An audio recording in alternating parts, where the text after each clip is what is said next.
Hello, my all dear students. We are doing the chapter Nationalism and Europe, and we have completed almost all the chapter. Only the last topic is left. That is the unification of Germany, Italy, and Britain. So we have to discuss it today. So let's start. After that, the chapter will be over. Here you can see the Germany. आपको पता था पहले ही कि हमारे Europe में Germany, हमारा Britain और हमारा सारे जो कंट्रीज़ हैं सब इसी में आते हैं। तो हमारा जो जर्मनी है वो यूरोप में आता है। जर्मनी हो गया, हमारा ब्रिटेन हो गया, हमारा स्कॉटलैंड, ये सब हमारे जो है सब एरिया जो है फ्रांस, इटली, ये सब जर्मनी हमारे यूरोप में आते हैं। तो जर्मनी के बारे में क्या था कि हमारा जो जर्मनी है वहाँ पर सबसे पहले चलता था हमारा राजाओं का, फिर डेमोक्रेसी आ गई थी वहाँ पर।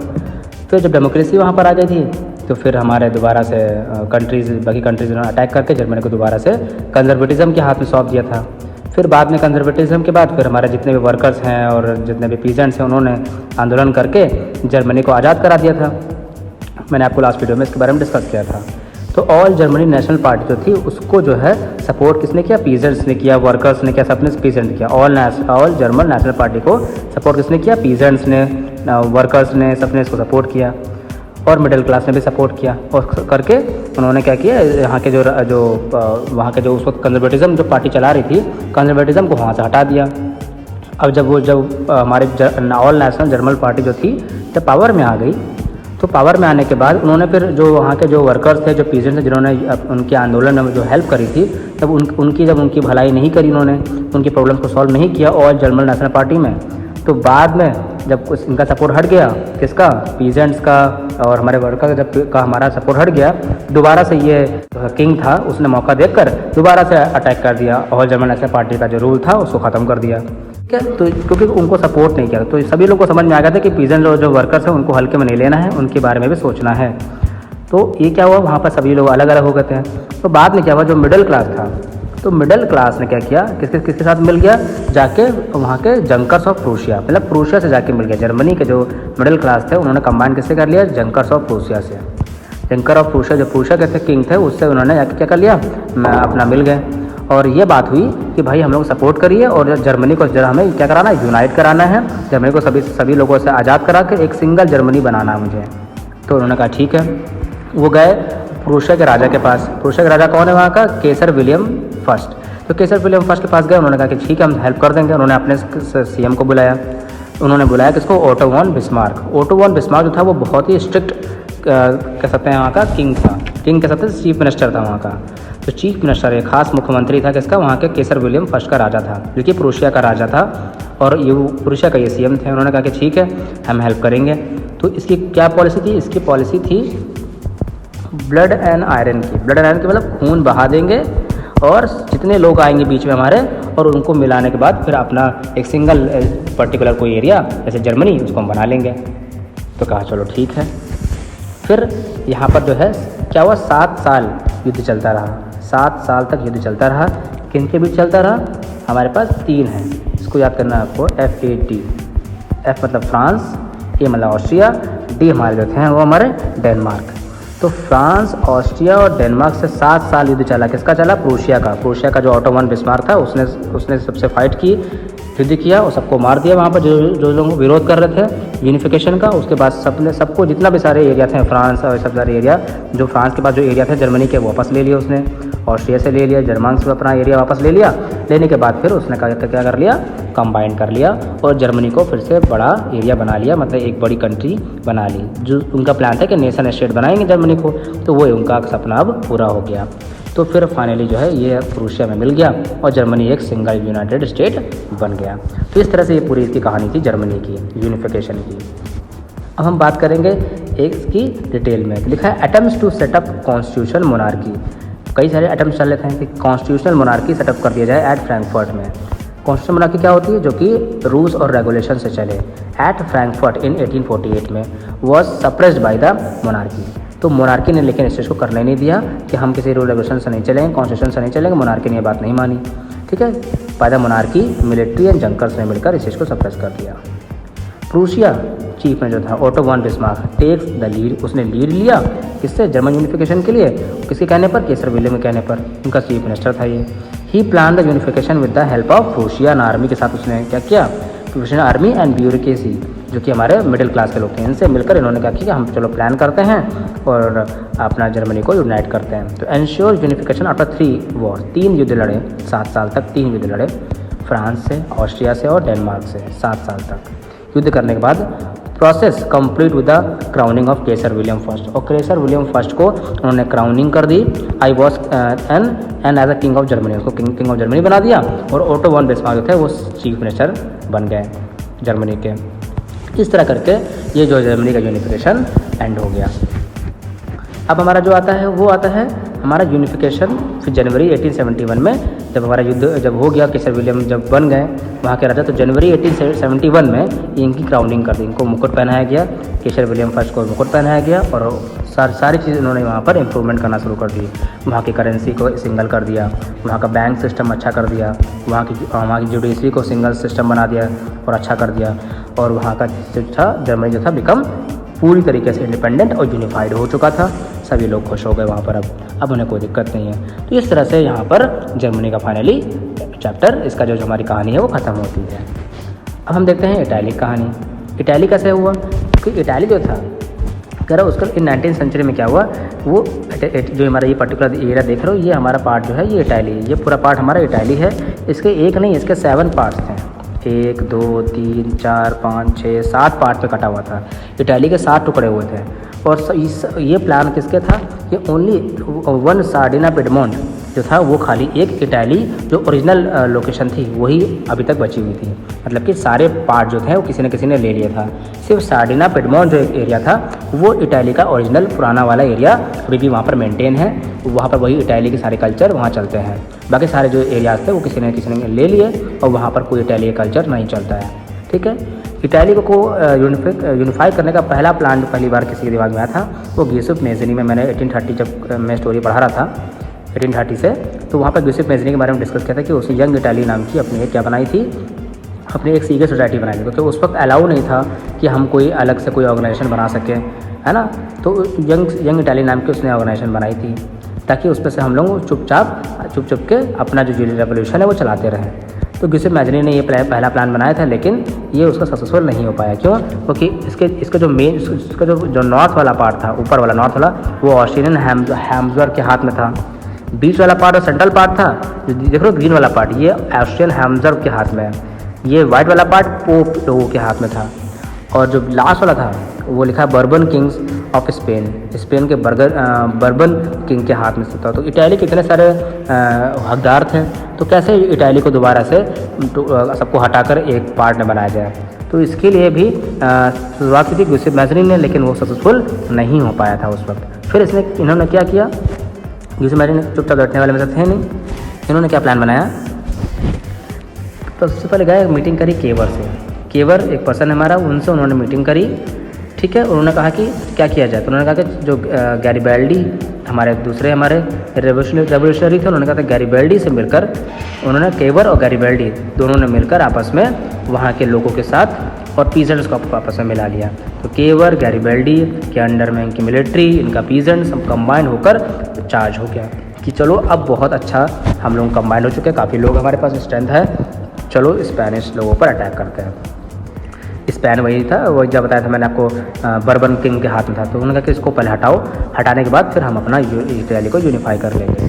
तो उन्होंने इसको वहाँ से 1861 में हटा दिया। और हटाने के बाद विक्टर इमैनुअल सेकंड को, यहाँ पर विक्टर इमैनुअल सेकंड है, तो विक्टर इमैनुअल सेकंड को वहाँ का राजा बना दिया।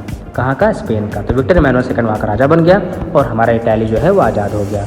ठीक है, तो आज़ादी इटाली के डिटेल में डिस्कस करते हैं। Idea of unification was first given by Giuseppe Mazzini through his secret society called young Italy. Secret society के थ्रू उसने ये इटाली को यूनिफाई करने का पहली बार आइडिया दिया था। The lead was taken by the king सार्डिना।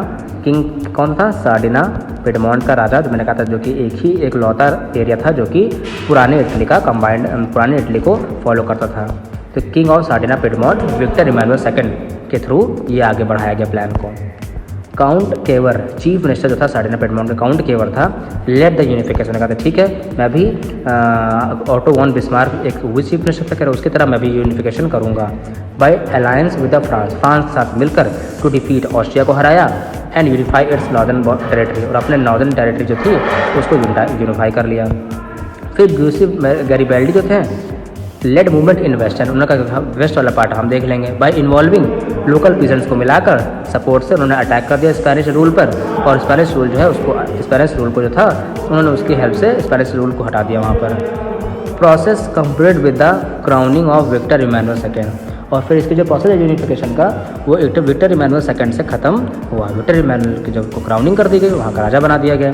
तो किंग ऑफ इटली मतलब यूनिफाइड इटली का सबसे पहला राजा कौन है? Victor Emmanuel second. इस तरह से करके विक्टर इमैनुअल सेकेंड जो है 1861 में उसको बना दिया गया वहाँ का राजा। इटली भी कंबाइंड हो गया। अब अगली कहानी किसकी है? ब्रिटेन की। ब्रिटेन भी यूरोप में आता था, इसका भी यूनिफिकेशन चल रहा था। ब्रिटेन जो था वो अलग ही था, कभी कभी टुकड़ों में था ही नहीं, कभी टुकड़े हुए ही नहीं ब्रिटेन के। लेकिन ब्रिटेन ने कहा कि यार सब लोग तो यूनिफाई कर रहे हैं, अपना एरिया बड़ा कर रहे हैं, हम क्या कर रहे हैं, आपका कभी कोई टुकड़ा हुआ ही नहीं। कहते कोई बात नहीं, अगल बगल जो लोग कंट्रीज़ हैं उनको मिला लो आपस में। तो there was a no British nation, कोई ब्रिटिश नेशन नहीं था before 18th century in Scotland. Scotland जो एरिया था जो कि हमारे ब्रिटेन के पास था एरिया, वो एक पूरी कंट्री थी स्कॉटलैंड। तो वहाँ पर कोई ब्रिटेन में कोई भी राज्य नहीं था वहाँ पर। लेकिन इंग्लिश जो पार्लियामेंट थी seize the power from monarchy in 1868। उन्होंने कहा कि ठीक है आज से मोनार्की ख़त्म, सारी पावर कहाँ चली गई? पार्लियामेंट के पास चली गई। England became the nation state, England भी क्या बन गया आज से नेशन स्टेट बन गया। लेकिन उन्होंने कहा कि ऐसा थोड़ा नहीं चलेगा, थोड़ा सा एरिया को कंबाइन किया जाए। जैसे लिखा है एक्ट ऑफ यूनियन 1707 साइन कराया गया। 1707 में एक्ट ऑफ यूनियन साइन कराया, किससे कराया गया? इंग्लैंड से। England and Scotland. इंग्लैंड जो था वो उसने अपनी बहादुरी बताई कि मैं कितना पुराना है, मेरा राज्य है, सारी मशीनें मेरे यहाँ से बनना शुरू हुई हैं, सबसे पहला दुनिया का सबसे पहले कोई पावरफुल कंट्री वो मैं हूँ, मैंने हर जगह पर राज्य किया है, और हमने ही कहते हैं कई तरह की मशीन्स बनाई हैं, तो हम सबसे डेवलप्ड है, हमारे अंडर में रहोगे तो फ़ायदे में रहोगे। तो स्कॉटलैंड ने कहा चलो ठीक है कोई बात नहीं। तो स्कॉटलैंड मान गया और यूनाइट हो गया। किससे यूनाइट हो गया? वो जाकर मिल गया ब्रिटेन से। ठीक है, ब्रिटेन से मिल गया और उसने अपनी टेरिटरी बढ़ा ली ब्रिटेन ने। फिर आई आयरलैंड। आयरलैंड भी एक एरिया था जो कि ब्रिटेन के पास था। आयरलैंड कैथोलिक और प्रोटेस्टेंट्स के अंडर चलता था। कैथोलिक प्रोटेस्टेंट्स हमेशा लड़ाई चलती थी वहाँ पर। तो इंग्लैंड ने समझाया किसको? प्रोटेस्टेंट्स को, कि आप लोग कैथोलिक को हरा दो अगर जो, तो प्रोटेस्टेंट्स आप लोग फ्री हो जाओगे और आपका सारा कंट्री जो है आपके हाथ में रहेगा। ये प्लान समझाया। जैसे ही प्रोटेस्टेंट्स ने कैथोलिक को दबाकर अपने आप को आगे किया, इंग्लैंड ने तुरंत कहा कि चलो ये आयरलैंड को कंबाइन कर लेते हैं। तो उसने फिर प्रोटेस्टेंट्स की हेल्प से इंग्लैंड में आयरलैंड को मिला लिया और इंग्लैंड जो है आयरलैंड से मिल गया और उनका राज्य हमारा ब्रिटेन का और बड़ा हो गया। तो आयरलैंड में मिल गया। तो 1801 में आयरलैंड बहुत फोर्सफुली ज़बरदस्ती कह रहे incorporated with into the UK, मतलब यूनाइटेड किंगडम में मिला दिया, मतलब ब्रिटेन ने मिला दिया गया।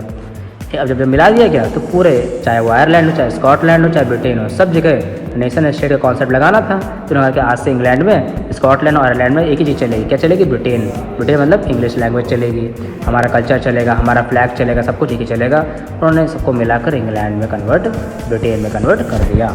इस तरह से जाकर ये पूरा यूनिफिकेशन ऑफ ब्रिटेन हुआ। ठीक है, इसको बोलते हैं ग्रेट ब्रिटेन बोलने लगे लोग। तो कह रहे 4 एथनिक रीजन थे वहाँ पर। कौन से? इंग्लिश थे, वेल्श थे, स्कॉटिश एंड आयरिश। ये 4 तरह के लोग हमारे ब्रिटेन के आसपास सब रहते थे। तो इंग्लिश जो सबसे एडवांस थे, उन्होंने कहा कि वेल्श, स्कॉटिश, आयरिश को दबा देते हैं और सब इंग्लिश कर देते हैं सब जगह। तो decision for unification was taken by the British parliament ने डिसीजन लिया इस चीज़ के लिए।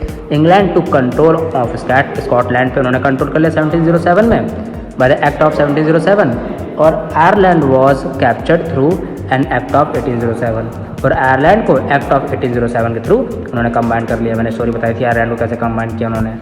सिंबल ऑफ न्यू ब्रिटेन, उन्होंने जब न्यू ब्रिटेन बना दिया उन्होंने, तो कहा कि आज से ब्रिटिश फ्लैग चलेगा। ब्रिटिश फ्लैग को बोलते हैं यूनियन जैक, जैसे हम लोग बोलते हैं तिरंगा, ये लोग बोलते हैं यूनियन जैक बोलते हैं फ्लैग को। नेशनल एंथम वहाँ का गॉड, इनका वहाँ नेशनल एंथम सब फॉलो करने लगे, इंग्लिश लैंग्वेज बोलने लगे। तो सब जगह पूरा ब्रिटेन हो गया। तो इस तरह से जाकर फाइनली ब्रिटेन का भी यूनिफिकेशन हो गया और ब्रिटेन भी यूनिफाई होकर बड़ा एरिया बन गया। ठीक है, और क्या होता? और कह रहे उस वक्त जो नेशन स्टेट जो था उसको उन्होंने इम्प्रूव करने के लिए पर्सोनिफिकेशन का इस्तेमाल किया। पर्सोनिफिकेशन क्या होता है? इंग्लिश में क्या होता है, किसी भी चीज़ को अगर जो किसी भी, चाहे वो पेड़ हो, चाहे कोई समुद्र हो, उसको तुम ह्यूमन बताने लगो कि ह्यूमन, एक ह्यूमन का फीलिंग देने लगो उसमें कि एक पेड़ है, और उसको एज अ पिक्चराइज करो एज अ ह्यूमन, तो उसको बोलते हैं पर्सोनिफिकेशन। तो यहाँ पर उन्होंने अपनी आज़ादी को, अपनी लिबर्टी को भी उन्होंने अपना एक फीमेल चेहरा दे दिया था। तो लिखा है adding human character to the something. जैसे उन्होंने क्या बोला, उन्होंने कहा कि जो हमारी आज़ादी है, एलिगरी, उन्होंने उसका नाम दिया एलिगरी। हमारी आज़ादी उसका नाम है एलिगरी। जैसे हम लोग बोलते हैं भारत माता, उन्होंने बोला एलिगरी, बोला उनको। कहा एलिगरी जो है किसकी देवी है? लिबर्टी की, जस्टिस की, रिपब्लिक की। तो अब लोग एलिगरी को एक चेहरे की तरह, एक वुमेन कैरेक्टर की तरह देखते हैं, लिबर्टी को, जस्टिस को और रिपब्लिक को, ठीक है, ताकि लोगों को ज़्यादा अटैचमेंट फील हो। तो किसी चीज़ से लोगों को इतना अटैचमेंट नहीं फील होता किससे? अपने किसी मदर से या अपने किसी पर्सन ह्यूमन से। तो इसलिए ह्यूमन फेस दिया जा रहा था। लिबर्टी को फेस दिया गया कैप या ब्रोकन चेन का दिया गया। लिबर्टी कैप किसी ने पहनी रेड, या कह सकते हैं किसी ने चेन ब्रोकन देख ली, तो उसका मतलब है कि लिबर्टी। जस्टिस का क्या चेहरा दिया गया? जैसे को दिया गया blinded women with having balance in hand. तो ये जो पिक्चर दिख रही है ये जस्टिस की पिक्चर थी। जस्टिस वो बताया गया, जस्टिस इसको देख के लग रहा था कि ये जस्टिस है, ठीक है, ये हमारे इंसाफ की देवी है। और क्या लिखा हुआ है यहाँ पर? फ्रांस में क्या लिखा है? मैरियन का फेस दिया गया फ्रांस में, और जर्मनी में आज़ादी को दिया गया जर्मेनिया बोला गया, ठीक है। आप यहाँ देखेंगे एलिगरी ऑफ द नेशन, देखो लिखा भी है, फ्रांस और जर्मन ने दोनों ही एलिगरी किया, मतलब पिक्चराइज कर दिया, अपने वहाँ की फीलिंग्स को पिक्चराइज करना शुरू कर दिया। लिखा है Marianne the ideal of people's nation. उन्होंने बोला कि idea of people's nation. Allegory का मतलब था कि किसका नेशन है? पीपुल्स का नेशन, यहाँ के लोगों का नेशन है राज्य, ताकि आगे से कभी भी किसी राजा का राज्य ना हो सके वहाँ पर। कैरेक्टरिस्टिक्स ड्रॉन फ्रॉम लिबर्टी, कहाँ से लिया गया था? लिबर्टी एंड रिपब्लिक से लिया गया था। कहा गया द रेड कैप, उन्होंने कहा कि जो लिबर्टी और रिपब्लिक है वो किसको क्या सिंबलाइज करती है? रेड कैप जो है वो लिबर्टी और रिपब्लिक सिंबलाइज करती है। The tricolour and the cockade, ये सब हमारे पिक्चर्स हैं, सिंबल हैं, जो कि लिबर्टी और रिपब्लिक को सिंबलाइज करते हैं। जर्मन में क्या है? Germania wears a crown of oak leaves as the German oak stands for heroism. Germania में क्या है? जर्मेनिया एक वुमेन है जो उसने पहन रखी है wear a crown of oak leaves, उसने क्राउन पहना है माथे पे। कौन सा मुकुट पहना है? ओक लीफ के पत्ती का बना मुकुट पहना है, जर्मन ओक, जो कि सिंबलाइज करता है किसको? हीरोइज्म को। तो हीरोइज्म को करने के लिए उन्होंने वुमेन कैरेक्टर का इस्तेमाल किया। फ्रांस में भी मैरियना पिक्चर जो है वुमेन कैरेक्टर उसका इस्तेमाल किया। तो इस तरह से उन्होंने पिक्चराइज करना शुरू कर दिया। किसको पिक्चराइज करना शुरू कर दिया? वहाँ के लिबर्टी को, वहाँ के रिपब्लिक को पिक्चराइज करना शुरू कर दिया, ताकि लोगों का अटैचमेंट बढ़ जाए और कभी भी आगे चल के जब कभी भी कोई अटैक करे तो कभी भी दोबारा से ये किंगशिप में न जाए, ये हमेशा पीपुल्स नेशन रहे, डेमोक्रेसी रहे। ये पूरी कहानी थी हमारी नेशनलिज्म इन यूरोप की।